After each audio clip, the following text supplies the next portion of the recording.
आज हम जानेंगे आदि प्रजापति ब्रह्मा जी ने कैसे इस सृष्टि का विभाग किया और हम जानेंगे कि कैसे उन्होंने इस जगत को 3 लोकों में बांटा और उसके बाद चतुर्दश भुवनों में बांटा यानी 14 लोकों में बांटा।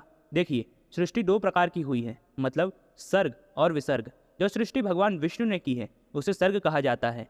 इस सृष्टि को असली सृष्टि भी कहा जाता है और जो सृष्टि ब्रह्मा जी ने की है उसे विसर्ग कहा जाता है। यह सृष्टि भगवान विष्णु की सृष्टि के बाद वाली सृष्टि है।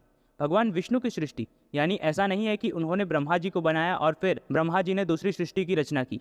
वास्तव में भगवान विष्णु ने पहले ही सभी जीवों की बीज रूप में सृष्टि कर रखी थी और सभी लोगों को बीज रूप में उत्पन्न कर रखा था, जिसके बाद विसर्ग में ब्रह्मा जी ने उन सभी बीजों को बिखरने का काम किया। एक और बात बता दें कि कमल भगवान नारायण की नाभि से प्रकट हुआ था और इसीलिए कमल ब्रह्मा जी की सृष्टि में नहीं आता। तो जानते हैं कि ब्रह्मा जी ने कैसे सृष्टि की। जब ब्रह्मा जी ने भगवान विष्णु से प्रार्थना की सृष्टि करने के लिए, तब भगवान विष्णु ने ब्रह्मा जी को तपस्या करने का आदेश दिया। फिर ब्रह्मा जी ने 100 दिव्य वर्षों तक तपस्या की और फिर आत्म साक्षात्कार को प्राप्त हुए। जब उन्हें आत्म साक्षात्कार हुआ तब प्रभु विष्णु की आज्ञा से सृष्टि प्रारंभ की। ब्रह्मा जी ने देखा कि वह जिस कमल पर बैठे हुए हैं वह कमल पानी में है और भयंकर वायु से कांप रहा है। तब आत्मा साक्षात्कार किए हुए ब्रह्मा जी ने उस वायु को जल के साथ पी लिया। ब्रह्मा जी ने देखा कि वह जिस कमल पर बैठे हुए हैं वह कमल ब्रह्मांड भर में फैला हुआ है। ब्रह्मा जी ने सबसे पहले उस कमल को 3 भागों में बांटा, अधोलोक, भूलोक और स्वर्गलोक, जो कि ऊपर के लोक होते हैं। फिर उन्होंने 3 भागों को 14 लोकों में बांट दिया। वास्तव में भगवान विष्णु ने सभी लोगों को उत्पन्न करके ही रखा था, जो बीज स्वरूप में कमल में ही लीन थे और सभी जीव ब्रह्मा जी में जन्म ले चुके थे। यह जो सृष्टि आपने जानी, इस सृष्टि के अलावा 9 और सृष्टि भी की गई है। पहली सृष्टि महतत्व की है, फिर महतत्व से दूसरी सृष्टि मिथ्या अहंकार की हुई, तीसरी सृष्टि इंद्रियों के विषय का सर्जन हुआ यानी 5 तन्मात्राओं का, जिनसे 5 महाभूत उत्पन्न हुए।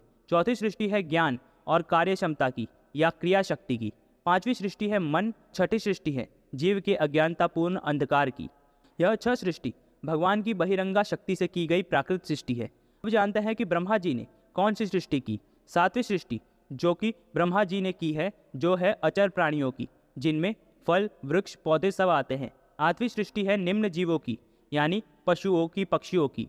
9वीं सृष्टि है मनुष्यों की। यह 3 सृष्टियों के अलावा 10वीं सृष्टि भी है जो कि देवताओं की है। ऊपर बताई गई 9 सृष्टियों को प्राकृत सृष्टि कहा जाता है और 10वीं सृष्टि वैकृत सृष्टि है। देवताओं की सृष्टि 8 प्रकार की होती है, जिनमें देवता, असुर, पितरगण, यक्ष तथा राक्षस, गंधर्व तथा अप्सराएं, सिद्ध, चारण, विद्याधर, भूत, प्रेत, पिशाच, किन्नर, यह सभी ब्रह्मांड के सृष्टा ब्रह्मा जी द्वारा उत्पन्न किए गए हैं। तो यह थी सृष्टि और सृष्टि के विभाग। आशा करेंगे कि आपको आज की हमारी ये वीडियो पसंद आई होगी। वीडियो पसंद आए तो वीडियो को लाइक कीजिएगा, शेयर कीजिएगा और चैनल को सब्सक्राइब कर दीजिएगा ताकि आपको ऐसी और भी वीडियोस मिलती रहेगी। जय राम जी की।